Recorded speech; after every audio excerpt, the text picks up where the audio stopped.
The wind scraped along the valley floor that night, a thin, bitter whistle that cut through the chinks of every clapboard wall. Snow had begun its slow fall at sundown, and by midnight it lay in drifts like pale coffins along the fence rails. The lanterns in town had gone out one by one, leaving the prairie under a hard silver moon, every shadow long, every silence sharper than the crack of a rifle. By the barn on the edge of Rattlesnake Creek, she lay curled against the warped boards, her dress stiff with frost, her wrists raw from rope. The townsfolk had dragged her there at dusk, spat words over her like curses.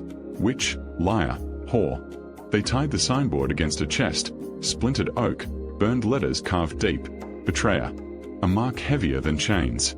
Then they left her in the dark to freeze, the snow falling over her like a burial shroud. Her breath came ragged, a faint cloud in the dark. The rope bit deep, leaving welts that burned in the cold. She could still hear the jeers, the hollow slam of boots retreating, the sheriff's silence like a second verdict. Somewhere in the barn, the horses shifted, uneasy, as if they sensed the weight of injustice lingering in the air. One of them stamped, sending a low tremor through the floorboards that reached her body like a ghost of warmth. Her name, though no one dared speak it in town anymore, was Clara. She was no witch, no betrayer, no outcast by her own hand. Only a woman who had been in the wrong place, with the wrong men eager to bury their sins in the body of someone they could discard. The accusation had stuck like pitch. And now she lay here, skin stinging, lips blue, a girl-woman condemned by whispers stronger than truth. The night stretched long. Each minute was a lash. She thought of her mother's quilt, of summers before disgrace, of creek water running cold but kind over bare feet. Her eyes stung with salt tears that froze against her cheeks before they could fall. Then came the sound, boots in the snow. Heavy, dragging steps. Not the quick march of a mob, but the slow tread of someone weary, alone. She stiffened, too weak to fight, too proud to beg. The shadow fell across her, broad shoulders blocking the moonlight. He crouched, breath steaming. His coat smelled of smoke and sweat, his voice low as gravel. "Damn fools," he muttered. "Leaving a soul to die like this." She lifted her head with what strength she had, lips cracked, voice barely a rasp. "Don't touch me. You'll carry the curse too." A pause. Then the man's hand, rough and scarred, reached for the rope binding her wrists. "Darling, I've carried worse." The strands tore loose under his knife, and the blood rushed back into her hands, a fiery pain that almost made her scream. He caught her before she fell, holding her with an awkward, reluctant care, like a man who hadn't held anything fragile in a long, long time. The barn door creaked open as he dragged her inside, away from the wind. The smell of hay and horseflesh wrapped around them. He laid her down in the straw, pulled his coat over her shaking frame, then sat back against the stall gate, watching her as though uncertain what saving her might cost him. The signboard lay in the snow outside, face down. The word betrayer burned through the dark like an ember. The man who pulled her from the snow had a name the town seldom spoke straight. Folks called him Jonah Briggs, though some added widower like a brand after his name, as if the death of his wife were a stain instead of a wound. He'd been a cavalry scout once, then a cattle hand, then a rancher with land so wide even the hawks looked small flying over it. But after the war and the fever that took his family, Jonah had let the fences sag, the porch rot, and the whiskey grow thick in his breath. He lived alone, save for his horses and the dog that trailed him like a shadow. When he found Clara, he hadn't planned to save her. He'd gone down to the barn only because his grey mare had been restless, kicking the boards. He expected wolves nosing near. Instead, he found a woman near frozen, bound in ropes, her chest strapped with a word carved crueler than any knife. He didn't ask her what she'd done. He didn't trust the town's judgment. He knew too well how fast they'd spit a verdict when fear or shame needed a scapegoat. He remembered the same crowd whispering after his wife's fever, saying God punished Jonah's pride. Words cut deeper than bullets, he knew. So he said nothing. Just fed the lantern higher, draped an old wool blanket over her shaking body, and poured a tin cup of hot water from the kettle into her trembling hands. Clara's lips bled when she tried to drink. She coughed, then rasped out, "Why help me? They'll see you as one of mine." Jonah's eyes narrowed, rough hands turning the cup. "Maybe I already am," he said. Then he stood, walked to the barn door, and stared at the sign half buried in the snow. He picked it up, read the burned letters. His jaw set hard. With a sudden motion, he hurled it into the fire pit outside. watching the flames chew the wood until the word turned black and folded into ash. Inside, Clara's breath itched. The rope burns on her wrist stung, but what cut deeper was the sight of someone taking her shame and setting it alight, as though it might not own her forever. The night thickened, wind rattling the shingles, and Jonah said nothing more. He sat near her on the straw, hat pulled low, as though he were guarding a grave. Yet every now and then, he looked over, not at her bruises or the frostbitten skin, but at the stubborn glint in her eyes, like an ember that refused to die out. Outside, the town slept. Inside the barn, something fragile stirred. Not trust, not forgiveness, but the smallest crack in despair. By dawn the wind had died, but the cold stayed sharp as a knife. Jonah's ranch sat on the outskirts, where the prairie stretched bare and the town's church bell could only faintly be heard. Yet gossip travels faster than sound. By mid-morning, folks knew. A woman had not frozen by the barn. She had been taken in by the widower Briggs. At the mercantile, tongues wagged like wind-torn shutters. Men shook their heads, women muttered behind shawls. The sheriff chewed tobacco slow, saying nothing, but his silence was a rope just waiting to be coiled. "They'll say you're keeping a harlot under your roof," Clara rasped when Jonah brought her bread and boiled beans later that day. Her voice was stronger now, though every swallow still burned.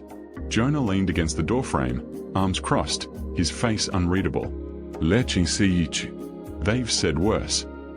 She studied him, mistrust mixed with a kind of bewildered grief. The townsfolk had stripped her of a name, left her with only a sign.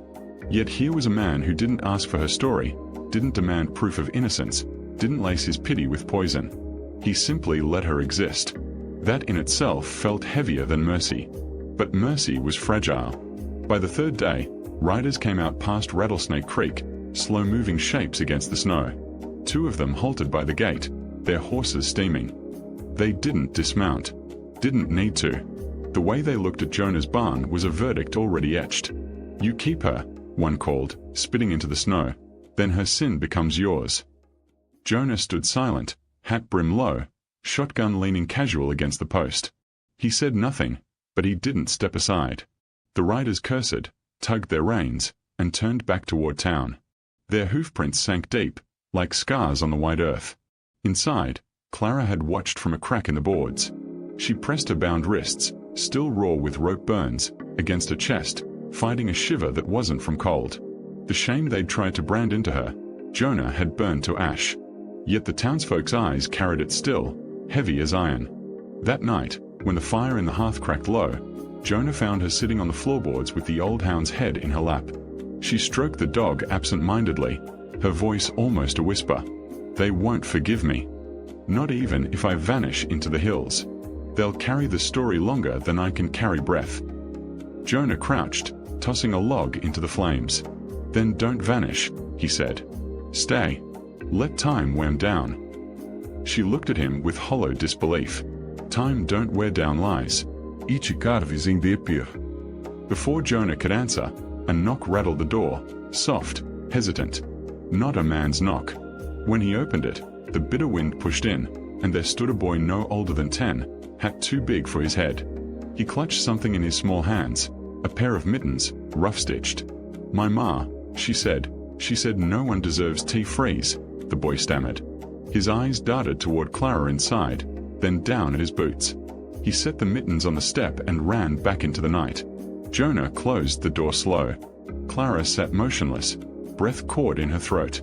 For the first time since the rope had bitten her wrists, she felt a crack, small, hair-thin, in the wall of silence that had condemned her. Not triumph. Not absolution. Just a child's trembling voice carrying something heavier than the sheriff's silence. The possibility that not all hearts in town had turned to stone. The days rolled slow, each one colder than the last. Jonah kept to his chores, hauling water, splitting wood, tending the horses, while Clara lingered in the quiet corners of his cabin, her presence as fragile as frost on glass. She wore his late wife's shawl, patched and smelling faintly of cedar smoke, and though it carried its own ghost, it kept her alive. But the town did not rest. Whispers gathered like ravens. By the week's end, the preacher spoke it plain from the pulpit. A woman marked by sin now festers in the house of a widower. Her shame will spread. Fire purges faster than prayer. Men nodded. Women pressed their lips tight. Even the sheriff kept his eyes lowered. Yet not all bowed to silence. Old Mrs. Harper, near blind and bent with years, stood with her cane against the pew. Her voice cracked like dry wood, but it carried. Sin lies heavier on them who chain the innocent than on them who are chained. Y'all left her to freeze. That shame belongs to you. A hush fell, the kind that makes a crowd dangerous. The preacher's jaw tightened. Men shifted, embarrassed, but none dared strike an old woman with God still watching. Still, the words stuck like burrs, and not all could shake them loose. Back on the ranch, Jonah listened without surprise when a neighbor rode by to warn him. He'd expected fire, or worse. He knew mobs better than sermons. War had taught him how easy men gather courage in packs and how quick they scatter when blood spills. That night, Clara sat by the hearth, her fingers tracing the rope scars on her wrists. She stared at the flames and spoke low. I dreamed I burned that sign myself. Not just the wood, but the word. Till no one could speak it again. Jonah poured coffee, his hand steady. Dreams got weight if you give 'em to daylight.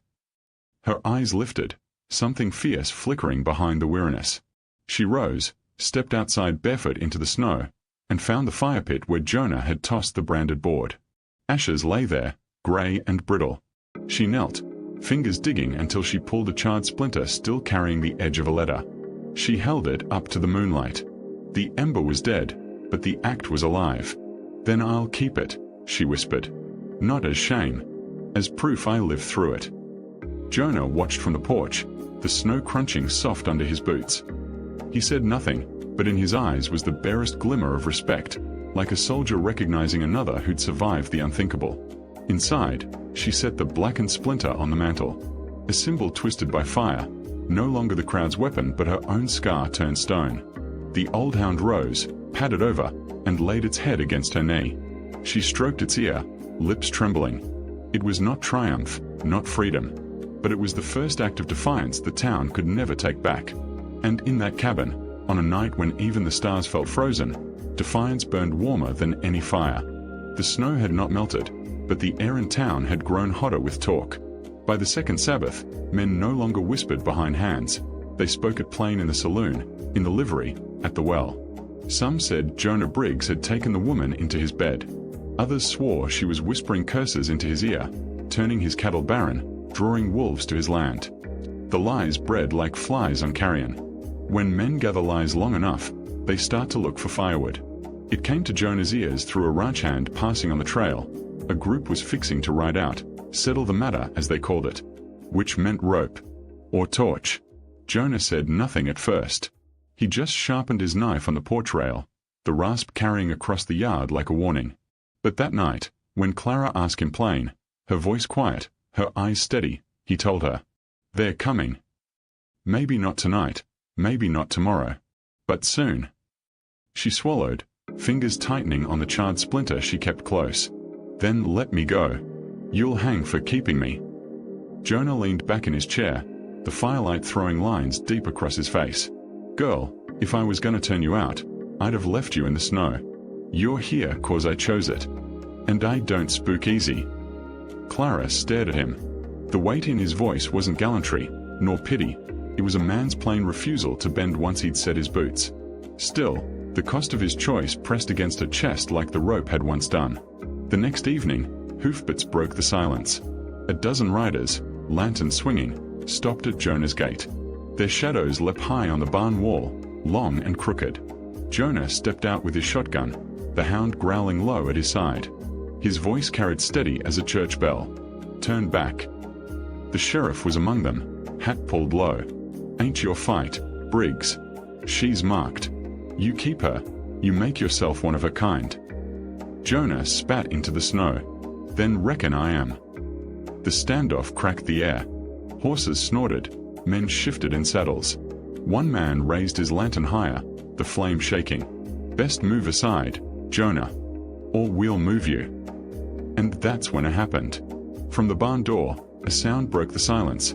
Not a shout, not a gunshot, but a whinny. Jonah's grey mare refused to back from the gate, planting her hooves firm in the snow. No rope, no prod moved her. She stood like stone, eyes wild but unyielding. The riders cursed, but not one dared strike her. It was enough. A pause. A crack in the mob's certainty. In that moment, Clara stepped onto the porch. Bareheaded, shawl drawn tight, rope scars visible in the lantern glow. Her voice carried thin but sharp. "You want me? Then say it plain. Say you'll kill a woman already left to die." The words hung like iron in the cold. No man answered. Not one dared speak it outright. The sheriff's jaw tightened, his silence louder than a gunshot. Finally, with a hissed curse, he turned his horse. The others followed, muttering. Their hoofbeats faded into the night, leaving only smoke from the lanterns and the long, sharp silence of retreat. Jonah lowered the shotgun but kept his eyes on the road long after they'd gone. Clara stood trembling, though not from cold. She had spoken, just once, but it was enough to shift the ground beneath them both.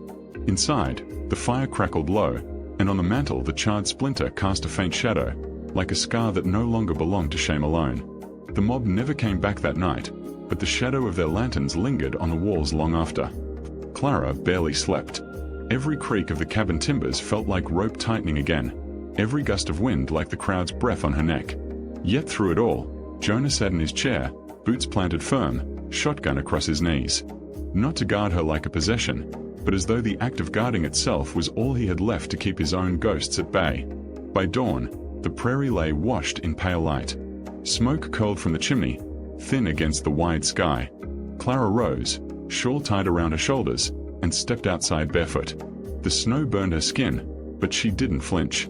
She bent, scooped up a handful, and pressed it against the rope scars on her wrists until they numbed. Then she let the snow fall back, leaving behind red marks that looked less like wounds now, more like proof. Jonah watched from the porch, silent. His eyes were tired, but softer. He offered her coffee, thick and bitter. She drank it slow, grimacing, but not refusing. Neither spoke of what had passed. Words would only thin it out, make it less than it was. Instead, Clara turned to the fire pit. She knelt in the ash where the branded sign had burned weeks before. With careful fingers, she buried the last charred splinter she had kept, pressing it deep into the soil as though planting a seed. She covered it with snow and earth, then patted it flat with her palm. "Let it stay there," she said, almost to herself. "Not above me, not against me. Just under the ground." Jonah said nothing, but he gave a slow nod, tipping his hat. A small acknowledgement, like the earth itself had shifted. Seasons would turn, gossip would circle, and scars would not fade. But in that moment there was survival, not loud, not triumphant, just steady. The wind carried the smell of smoke and thawing earth. The grey mare snorted, stamping her hoof. The old hound stretched in the sun, groaning, then laid its head back down. Life moved, if only an inch. And Clara stood there, rope burns shining raw in the light, her hand stained with ash and soil. Not forgiven, not forgotten, just alive. Which, in the hard country, was sometimes the only kind of justice God ever allowed. Some say the ground by Jonah Briggs's barn still holds that blackened splinter, the last remnant of a word meant to break a woman. Others say a wildflower grows there each spring, stubborn and bright, even through frost. But ask yourself, by the firelight, when the crowd turns cruel, when silence weighs heavier than truth, what mark would you carry? And which would you bury?